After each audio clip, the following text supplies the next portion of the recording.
नमस्कार शेतकरी मित्रांनो, शेतकऱ्यांची शेतीशाळा प्राकृतिक आधुनिक कृषी शोध परीक्षण चिकित्सालय रामपुरी बुद्रुकमध्ये आपले सहर्ष स्वागत आहे. शेतकरी मित्रांनो, आज आपण आहोत साळापुरीला. दिनकर मुलगीर यांचा हा ऊसाचा प्लॉट आहे. या ऊसाचं अंतर आहे, पट्टा आहे 3 फुटाचा पट्टा, 3 बाय 6 अंतर आहे. 2 वळीतील अंतर 6 फूट आणि 2 पट्ट्यातील अंतर 3 फूट आणि लावगण आहे सरासरी टक्कर किंवा 4 इंच सोडून टिपऱ्यात 2 टिपऱ्यामधील अंतर 4 इंच सोडून लावगण केलेले आहे. तर याला लावून किती दिवस झाले साहेब? लावून 2 महिने झाले. 2 महिन्याचा प्लॉट आहे हा. जटाकोम वगैरे काय मोडायची गरज नाही, कारण सगळे सारखं दिसते ऊस, त्याच्यामुळं काय जटाकोम वगैरे मोडायची गरज नाही. छान आहे ग्रोथ. तरी आता याच्यामध्ये मोकळ्या पट्ट्यामध्ये यांनी कांदा केला आहे आणि थोडं खापुरता लसूण केला आहे, 2-3 काकऱ्या. पाहूया चला.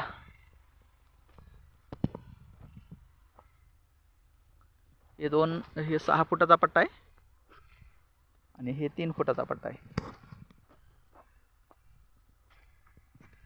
3 फुटाचा पट्टा आणि हे 6 फुटाचा पट्टा.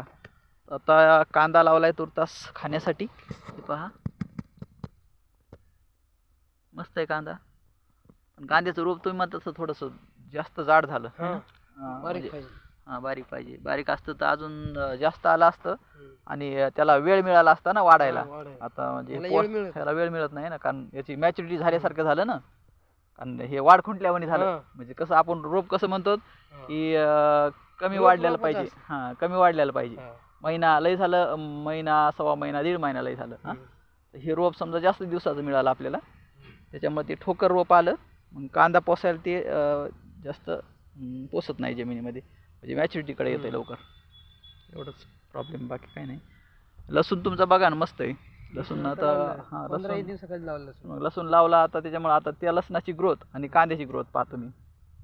कांद्यापेक्षा लसूण बाहेर राहील. लसूण मी दाट झाला थोडा. अंतर आहे ना, काय हे नाही. बाकी जिकडून इकडून अंतर भरपूर आहे त्याला. 2 वळीतलं 2 झाडातलं अंतर जरी जास्त दाट झालं असलं तर त्याला साईडला अंतर आहे ना, म्हणजे त्याला सूर्यप्रकाश मिळतंय, पाणी मिळतंय, हवा मिळते.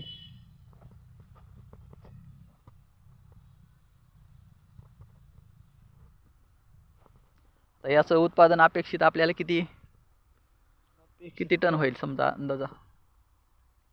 60-70चं ॲव्हरेज यायलाच पाहिजे तेवढं. अंतर जर ठेवलं तर ऊस चांगला पोसल शेवटपर्यंत आपल्याला पाणी वगैरे द्यायला सोपं जाईल. खताची अडचण नाही, खत पाणी टाकायची काय अडचण नाही. याला बाकीचे कंटेस्ट द्या तुम्ही. आता अगोदर साहेबाला सांगा की माती परीक्षण करून घ्या. कारण माती परीक्षण करून घेतलं ना, तुम्हाला नंबर दिलाय ना. हो, मी तर बोलतो पण तुम्ही म्हणा ना. कारण माती परीक्षण करून घेतल्यावर काय होते माहिती आहे का, की मातीमध्ये काय आहे हे समजते. आणि मग मातीमध्ये काय आहे हे समजल्यानंतर मग जे मातीमध्ये कमी आहे तेच टाकायचं. विनाकारण आपण कोणाही खताला पैसे घालून उपयोग नाही ना. समजा आज एक खताचं पोतं म्हणलं तर 1,500-2,000 रुपयाला झालं. 1800-1900 पोत झालं. मग एवढ्या महागाचं समजा पोतं गेलं आणि ते पोतं जर समजा आपल्या रानाच्या उपयोगाला नाही आलं तर फुकट गेले का नाही पैसे. मग तेच जर समजा आपल्याला माहित असलं की आपल्या रानामध्ये ह्या कंटेन्सची कमतरता आहे, तर आपण काय करणार, तेच खत आणणार ना ज्याची समजा कमतरता आहे आपल्या रानामध्ये, किंवा ऊसाला जे खत पाहिजे तेच खत आणणार, दुसरा खत आणणार नाही. तर त्याच्यासाठी माती परीक्षण केलं आणि माती परीक्षणाला काय नाही, 500-700 रुपये खर्च येते आणि 3 वर्षासाठी 500-700 रुपये खर्च माझ्या हिशोबानं तर काय नाही तेवढा एकरी का.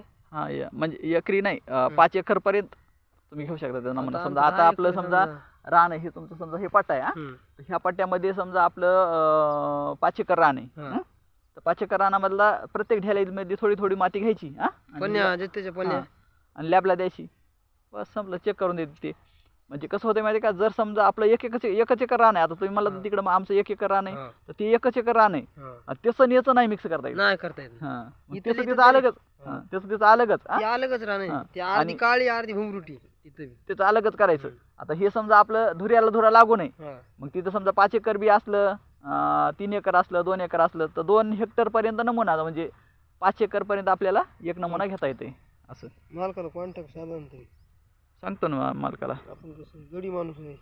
हो ना, झाला आता आमची काय 2 महिने राहिली. पाड्यापर्यंत हा पाड्यावर झाला आपलं कलासाठी. काय ते, नसला प्रॉब्लेम तर राहायचं, वाढून दिला तर काय. नाही चल फिरावं लागते. 2-3 वर झाली इथे. बर. ते करते तर. तुम्ही कॉन्टॅक्ट करा त्याला. चांगली लागवण वगैरे छान शेतीवर लक्ष आहे आमच्या मालका. शेतीवरच आहे समजा, दुसरं काहीच नाही व्यवसाय. बिझनेस दुसरा नाही. दुसरा अजिबात काही नाही, शेतीवरच आहे. उगवण शक्ती छान निघाली, आता फुटवा यायला सुरुवात झाली. फुटवा भरपूर झाला साहेब. फुटवा खूप झाला. हे बघा ना, तेव्हा काय कमी डोळे होती. दाट झालंय. दाट सांद होती, एवढी सांद होती. 4 बोट सांद होती लावताना. टक्कर सुद्धा नव्हती याची. फुटवा भरपूर आहे साहेब. 9200. हा 5 एकरचा प्लॉट आहे. 3 एकर मागून लावलेले. हा 3 एकर मागून लावलेले. बर. कांदा पण बनला तर 1 नंबर होईल बर का. कांदा तर बनणार 1 नंबर. पट्ट्यामुळे कांदा बनणार ना. आज 2-2.5 महिने टाइम. अंतर आहे ना पुन्हा त्याला. 2.5 वाढायला. कांदा भरपूर बनवतो. वाढायला वाव आहे ना. लावताना काय काय कांदे असे होते मला कांदे. बापरे, लेट वगैरे ना ते. आम्ही खाल्ली कांदे लावताना. हल्ली तुम्ही का लावता ना. हा हे बियासारखा कांदा झाला ना ते, एवढा ठोकर. बियाचा नाही लावला आम्ही, खाण्यामुळेच लावलेला. खाण्यावर लावलाय पण बियासारका झाला म्हणलं. बियाला बियाचा आला कांदा असते का? हा, बियाचा अलग असते ना. बियाचा कांदा म्हणजे कालड्याला कांदा असते. असं आधी काय करते, रोप टाकतात. हा रोप टाकून मग ते कांदा परिपक्व होत देतात. हा. आणि परिपक्व झालेला कांदा तुम्हाला देतात लावायला. मग त्या कांद्यातून काय होते, नळगा येते. नळगा हा, आणि नळगा आला की मग त्या नळग्याला बी येते. ते न बियाची ती गटी काढून घ्यावं लागते का आपल्याला? हा, ते बियाचं मग समजा गड्डा वरती नळगा येते ना, हा नळग्याला गोंडा येते ना. हा आपल्या गाजराचा गोंडा कसा असतो, हो. गाजराला बी गोंडाच येतोय ना. येते. तसं जर गोंडा आला की ते काय होतं, पिवळा पडतंय. पिवळा पडला की ते वरची वर कापून घ्यायचे आपण. आणि ते कांदा ते कांदा जळून जात असते. बरोबर. कापून घ्यायची. आणि मग नंतर काय करायचं, खोडकी लावायची. आणि ठोकर कांदे येचून घ्यायची. आणि येचून घ्यायची ठोकर कांदे, तिची पात छाटून टाकायची आणि मार्केटला विकून टाकायची. ते कांदा साठीता येत नाही, लगेच विकून टाकावं लागतं. लगेच ते जर समजा कांदा साठीला तर ते नळग्यामुळे नाचतंय ते. त्याच्यामुळे जे भाव येईन ते 10 रुपये 5 रुपये 20 रुपये जी असेल ते मार्केटला विकून टाकायचा आणि आपले पैसे करून टाकायचे, जेवढे होते तेवढे. असं असतं त्याचं व्यवस्थापन कांद्याचं. कांदा सीड असते, कंपनीचं सीड घ्यायचं. त्या कंपनीचं मग सीड घेतलं आपण की ती कंपनी तुम्हाला कांदा देते विकत. आणि पुन्हा तुमचं जे बी आहे ते बी तेच घेऊन जातात. मग त्यांना समजा टार्गेट असते 55,000 रुपये क्विंटलनं टार्गेट दिलं ह्या वर्षी. बऱ्याचशा कंपन्या 55,000 रुपये क्विंटलनं बी घेणार. बरोबर. मग समजा 3 क्विंटल बी झालं आपल्याला. बघा ना, 3 क्विंटल जरी झालं तर किती व्हायले? 1.5 लाखात व्हायले. 1.5 लाखात, 1.5-2 लाखात होईल ना.